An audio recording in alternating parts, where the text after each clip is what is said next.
जैसे जैसे 4 जून नज़दीक आती जा रही है, वैसे वैसे ही हर वोटर बेसब्र हो रहा है कि उसका वोट किसको जिताने वाला है। और आज हम बात करने वाले हैं बाड़मेर जैसलमेर लोकसभा क्षेत्र के वोटों की, वहाँ के गणित की, वहाँ के प्रत्याशियों को कितने वोट मिल रहे हैं, सोशल मीडिया पर क्या चल रहा है, सब कुछ हम बताएंगे आपको डिटेल में इस वीडियो में। और जो हकीकत है उससे भी रूबरू कराएंगे, इसलिए जुड़े रहेगा आखिर तक हमारे साथ। नमस्कार, मैं हूं चेतना शर्मा, आप देखना शुरू कर चुके हैं राजस्थान संवाद। और इस मुद्दे पर बातचीत करने के लिए मेरे साथ मौजूद हैं हमारे editor in chief Varun Bhansali जी।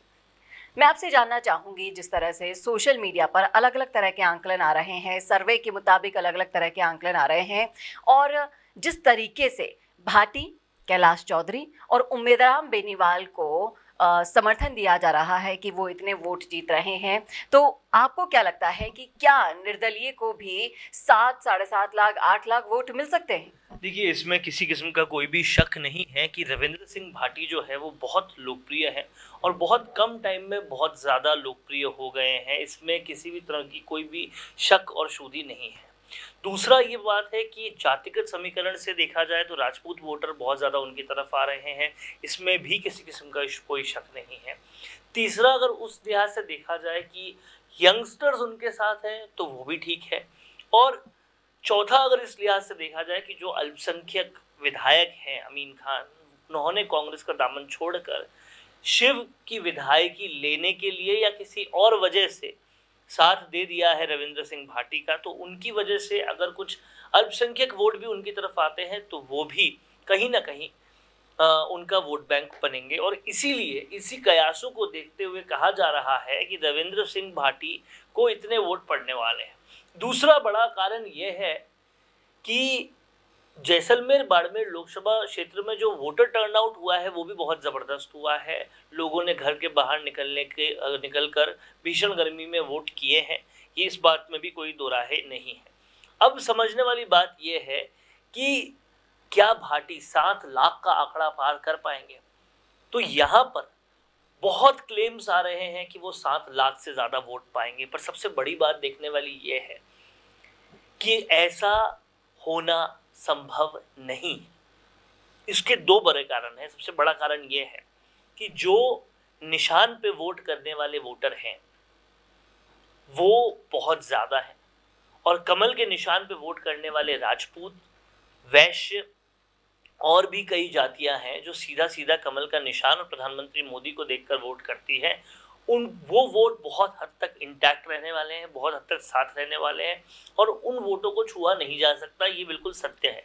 क्योंकि जो रैली की भीड़ में दिख रहा है, जो सोशल मीडिया की रीलों पे दिख रहा है, वो आप मानिए 1% ऑफ द गेम भी नहीं है। वो गेम और भी बड़ा है और भी ज्यादा है।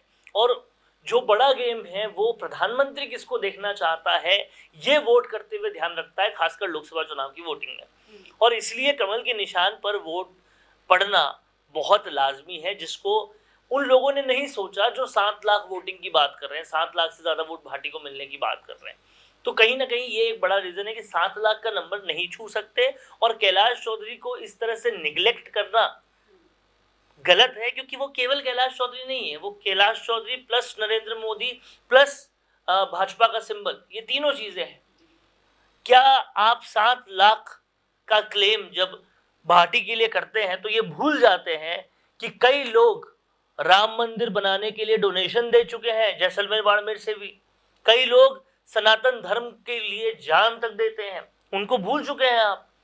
क्या आप वो भूल चुके हैं कि कई लोग आर्टिकल 370 हटने से बहुत ज्यादा खुश है, क्योंकि ये वही जैसलमेर है जो बॉर्डर का इलाका है, पाकिस्तान जिसे आए दिन तंग करता था। क्या वो आर्टिकल 370 हटाने वाले को इनाम नहीं देंगे? ये बिल्कुल बेतुकी बात है कि 7 लाख हो सकते हैं, क्योंकि लोगों के मन में सारी चीजें चलती है और वो उस पर टर्नआउट होते हैं। रही बात उमेदाराम बेनीवाल की, तो देखिए उमेदाराम बेनीवाल का जो क्लेम किया जा रहा है 6 लाख, 6,50,000, ऐसा नहीं हो सकता। इसलिए नहीं हो सकता क्योंकि जाटों में बिखराव के वो शिकार बने हैं। खुद उनके पुराने सरगना यानी कि हनुमान बेनीवाल उनके खिलाफ हो गए और कई सारे जाटों को उनके खिलाफ कर दिया। तो वो जाट जो वहां पे खिलाफ हुए हैं वो या तो बीजेपी के साथ गए हैं या रविंद्र सिंह भाटी के साथ गए। और जाटों के अलावा अल्पसंख्यकों के वोट मिल सकते थे, अल्पसंख्यकों के वोटों को अमीन खान ने तोड़ा है, जो कि बहुत पुराना। देखिए, हिंदू नेता के कहने में आए ना आए, मुसलमान वोटर, अल्पसंख्यक वोटर अपने नेताओं के कहने पर चलते हैं, और अमीन खान का पूरी तरह से बगावत मोल ले लेना बहुत हद तक इफेक्ट करेगा, माने या कोई नहीं माने। जी, इसी के साथ साथ उम्मेदराम बेनीवाल के पॉलिटिकल करियर पर भी बहुत बड़ा सवाल लग सकता है इन चुनावों के बाद, उस पर आपका क्या कहना है? देखिए, जो अपने पैदाइश को भूल जाए, पॉलिटिकल पैदाइश क्या थी उम्मेदराम बेनीवाल की, कौन था उम्मेदराम बेनीवाल? पॉलिटिकल पैदाइश उनकी आरएलपी थी, हनुमान बेनीवाल था। उनको राजनीतिक ग्राउंड्स पर जिन्होंने खड़ा किया वो हनुमान बेनीवाल थे। अब एहसान फरामोशी की जो हदों तक पहुंच जाए और अपने खुद के पैतृक स्थान को भूल जाए, उसी के साथ बगावत कर ले, तो फिर जनता उसका जवाब जरूर देती है, और कहीं दे ना दे, जाट उसका जवाब जरूर देंगे। क्योंकि आप ये मानिए कि जाटों के बड़े तबके में हनुमान बेनीवाल की फॉलोइंग है। हनुमान बेनीवाल से दगा करने की कोई भी सजा नहीं मिलेगी, ऐसा मैं नहीं मानता। ये सजा मिलेगी, क्योंकि फिर मैं कहता हूँ, रैलियों में दिखने वाली भीड़ें, टीवी पे दिखने वाले डायलॉग और रीलों में चलने वाले विजुअल्स से बहुत बड़ी है दुनिया जो वोट देती है, उसे छोटा नहीं किया जा सकता।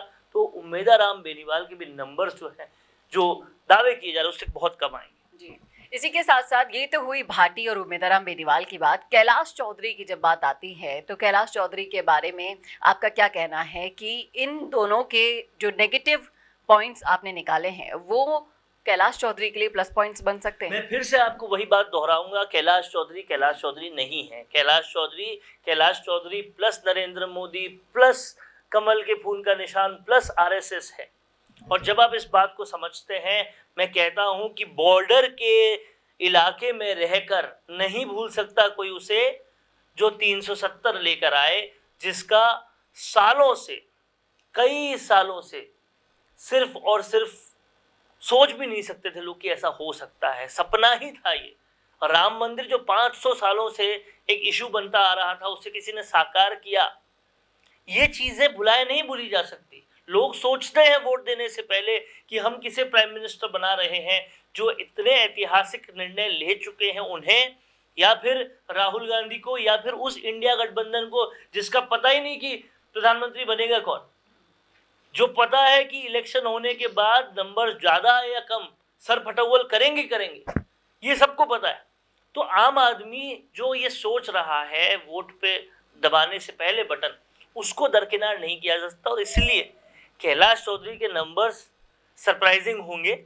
और मैं फिर एक बात कह दूं कि ये सब कुछ कैलाश चौधरी के बारे में सोचते हुए एक बात और सोचने से रह जाता है आदमी, भाई कैलाश चौधरी ऑलरेडी वहां के सांसद रहे हैं, तो जो सांसद ऑलरेडी रहा है उसके कार्यकर्ता इंटैक्ट है, उसकी टीम इंटैक्ट है, उसका प्रभाव इंटैक्ट है।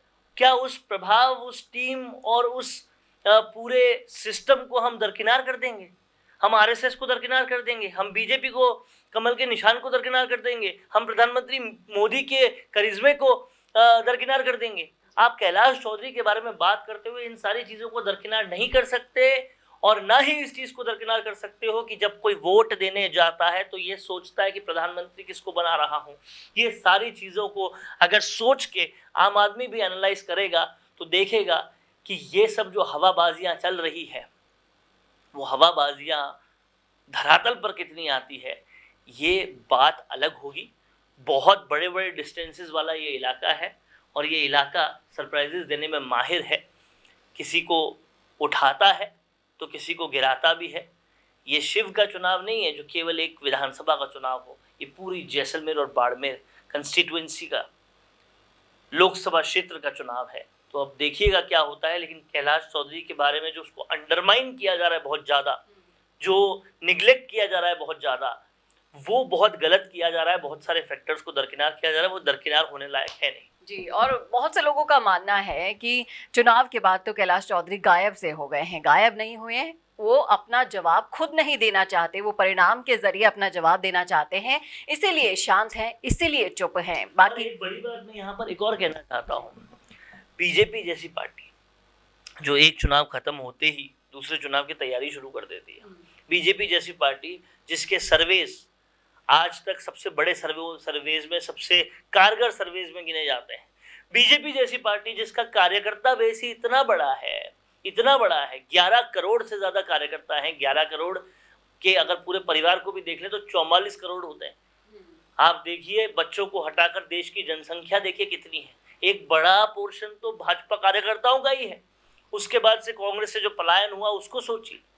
तो मेरा कहना ये है कि जो उस पार्टी का नेता है और जो इतना भयंकर सर्वे करती है पार्टी, जो पार्टी इतनी तैयारी करके चुनाव लड़ती है कि एक चुनाव खत्म हो जाता है तब दूसरे चुनाव की तैयारी शुरू हो जाती है, क्या वो कैलाश चौधरी को ऐसे ही टिकट दे दिया हुआ क्या? बिना सर्वे के टिकट दे दिया हुआ क्या? क्या उनको पता नहीं होगा कि जीत अगर सुनिश्चित जब तक नहीं है तो तब तक टिकट नहीं देंगे? कितनों का टिकट काटा, इनका क्यों नहीं काटा? बहुत सारी बातें सोचने वाली है, एनालाइज करने वाली है। इनको कीजिएगा तो पता चलेगा कि जितना इग्नोर आप कैलाश चौधरी को कर रहे हैं जीत के आंकड़े सोचने में, वो इग्नोरेंस मत कीजिए, क्योंकि आप भी एक जनतंत्र के मालिक हैं, जनता है। आपकी पॉलिटिकल कैलकुलेशंस भी बिल्कुल सटीक होनी चाहिए जी।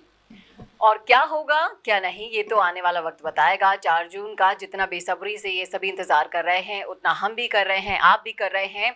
लेकिन ये मुद्दा जो सोशल मीडिया पर चल रहा था, उसका निचोड़ करके हमने दिखाया है। क्या आप हमसे सहमत है या नहीं, लिख डालिएगा कमेंट बॉक्स में। क्या लगता है आपको इन आंकड़ों के लिए, वो ज़रूर बताइएगा। कैसा लगा वीडियो ये बताना ना भूलिएगा, और ऐसे ही और वीडियोस के लिए देखते रहिए राजस्थान संवाद। नमस्कार। कोरोना सोल्टेक क्वालिटी, डेडिकेशन और कस्टमर सेटिस्फेक्शन को प्रायोरिटी पर रखते हुए हर इंडस्ट्री की इलेक्ट्रिसिटी में कॉस्ट सेविंग कराने और उन्हें रिन्यूएबल एनर्जी की ताकत देने के लिए लगातार काम कर रहा है। क्योंकि कोरोना सोल्टेक में हमारा मानना है कि देश के रिसोर्सेज को सस्टेनेबल बनाने के लिए जरूरी है कि हम सबका उसमें बड़ा कंट्रीब्यूशन हो।